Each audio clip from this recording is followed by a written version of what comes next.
আসসালামু আলাইকুম, hello viewers. কালকে 7 কাঠার পাইল আগর আগে হয়েছে। কালকে পাইল ক্যাপগুলো ঢালাই দিছি, দুইটা বেশি একসাথে জয়েন করে দিছি ইনশাল্লাহ ভালোর জন্য। আর এটা সিঙ্গেল পাইল, সিঙ্গেল আটা পাইল ক্যাপ। ম্যাট ঢালাই হবে তো, ওই জন্য ম্যাটের রড বাইর করা আছে। ইনশাল্লাহ খুব ভালো মানের কাজের জন্য আমরা আগ্রহ করতেছি। এটাই স্যার একটা আপনার 6টা পাইল কালকে কলাম ঢালাই হয়েছে রেজের।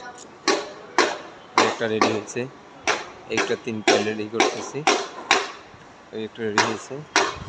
আর একটা এটা আছে আপনার লিপ কোর। ইনশাল্লাহ 4.5 ইঞ্চি পর আছে আমাদের রড, সব 20 মিলি। 3 পাইলের আর একটা বেস, সাথে ওয়াটার ট্যাঙ্কির কাজ চলতেছে তাড়াতাড়ি দ্রুত গতিতে কাজের জন্য। ইনশাল্লাহ কাজটা যে কোনভাবে হয় এই জন্য আমি চেষ্টা করি। একটা ওয়াটার রিজার্ভার হবে, ওয়াটার রিজার্ভারের জন্য কাজ চলতেছে।